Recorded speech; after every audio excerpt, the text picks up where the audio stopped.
Thanks a lot for having me here. As Don said, my name is Bill Haney. I've been born and raised in Northeast Ohio, and I am not a Michigan fan. As Don said, I have 3 children. I have an 11-year-old boy, a 9-year-old boy, and now we have a 1-month-old boy.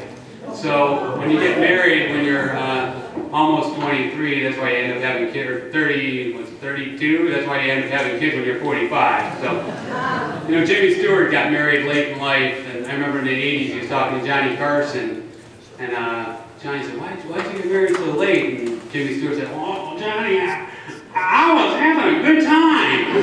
So I didn't get married late. I have a Bachelor of Arts from Cleveland State University. I'm a 6-year veteran of the Ohio Army National Guard, 135th MPs, and I'm proud to say that I served under President Ronald Reagan. I'm a member of St. Albert the Great in North Royalton. I live in Brunswick. And I've represented American manufacturing companies now for 22 years. I've called on automotive companies, people that make cars and trucks, lawnmowers, dairy farmers. I've called on a lot of different types of industries. I've called on presidents and CEOs, purchasing people, engineers, filler operators, maintenance guys, a lot of different types of people. And I think that's given me the experience to have a good bead on what people want. And that's what we based our platform on. Traditional family values, fiscal responsibility, and America First, foreign and domestic policies. Now, these are all very well detailed on my website, and I'm going to go over some of these briefly now. Traditional family values, I'm 100% pro-life. I believe that we should dismantle this. I think we should dismantle the $70 billion Department of Education and let local control.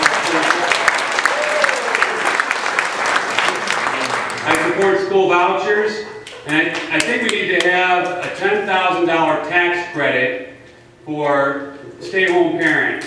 This is married couples that are living together, that have children under 18. If one parent is staying home, which primarily would be the mother, obviously, I think you get a $10,000 tax credit. We're going to get the family base better, we're going to increase education, we're going to cut costs for juvenile crime. I just think we need to get back to that traditional family value that made America great.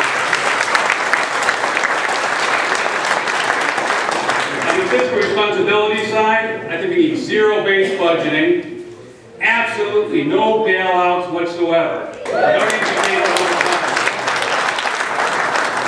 I do believe we need health care reform. However, I think we need a non-government controlled bipartisan solutions. And again, they're on my website. There's a lot of things that we can do without taking over a third of our economy, 20% of our economy. We do need energy independence, drilling, clean coal, wind technology. We are the Saudi Arabia of coal. We need to take advantage of that. I think we need to cut spending and lower business and personal taxes. In fact, personal taxes on the principal rate I think should go from 25% to 15%, which is still too high. There's an old country song that kind of encompasses my feeling of taxes, and it goes, if 10% is enough for Jesus, it ought to be enough for Uncle Sam.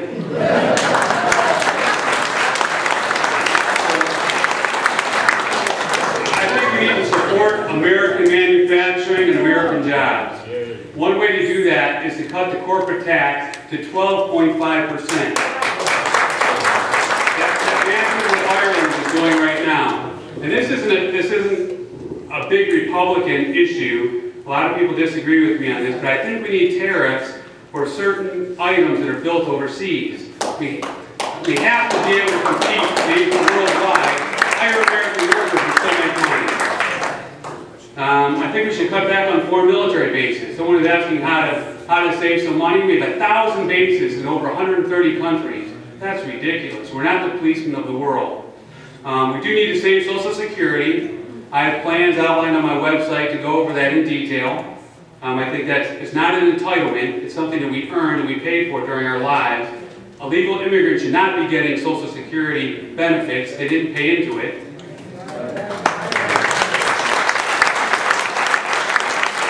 We need to secure the borders immediately. The southern border and north border. The north border is 2 times bigger as big as the Mexican border. We need to really secure both of those. Also, I believe in term limits for all federal positions. On top of that, I think 75% of congressmen's time should be spent in their district. Their primary office should be in the district where they're accountable and accessible to the people. And that's going to save money too, because you're going to Washington in this little bubble. They need to be in front of the people. And if you go on my website, there's a video that really explains that in detail. We need to be home and accountable and accessible to the people.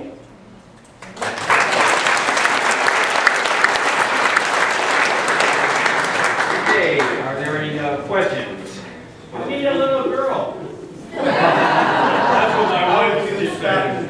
What did this gentleman right here? I asked you the same question that I would have asked the other gentleman, but I couldn't think of it early enough. And that is, I think California did kind of the right thing when they passed basically laws, or in this case, an amendment that said limit the amount of spending or money that you can take in. But what I would really like to see, I would like to see the states call a constitutional convention and do two things specifically besides term limits. One, limit the spending to not more than 15% of GDP. And two, limit the total income that they can get to the flat tax as opposed by Art Laffer and his Return to Prosperity. Art was the economist for Ronald Reagan. Thank you. I know the flat tax that's in there. I mean, we were talking about that. We talked about 17% flat tax. Read the book, Return to Prosperity. 13% will give all the money that they've got now. It would unlock all the money from the ultra-rich, and it would work like a champ. You know, I'm all for any program that's going to cut taxes. What would you do to stop the growth of government and shrink it? We need to give power back to the states. We need to enforce the 10th Amendment.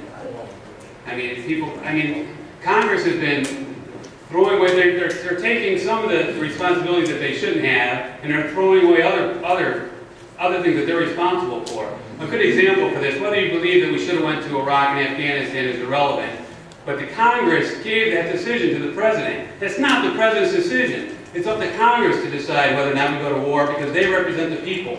They need to be accountable and doing what they're supposed to be doing and do their jobs. Would you give us your website again, please? Yes, it's BillHaney.org. If you go to BillHaney.com, you end up with some realtor in Oregon that says, if it's sunny or rainy, call Bill Haney. That's not me. BillHaney.org. Yes, sir. Since term limits would require a constitutional amendment, if you were to win the seat, how would you limit your own term? I would give myself 6 years and out. And I'm saying you can do another job. You can go from the Congress to the Senate to do something different, but 6 years is plenty. The founding fathers set this up to you're supposed to go to Washington, serve your country, and go back and work on the farm. That's why I do not believe in career politicians. Amen. The power that the Congress is giving away is basically due to something called a Commerce Clause, which the federal government uses to overarch the entire Constitution. It means if it crosses the street, then it belongs to the federal government. What do we do in order to effectively limit that clause and effectively limit the overarching reach of federal government? We need to elect constitutionalists, and I hope you'll consider voting for me as well. Yes.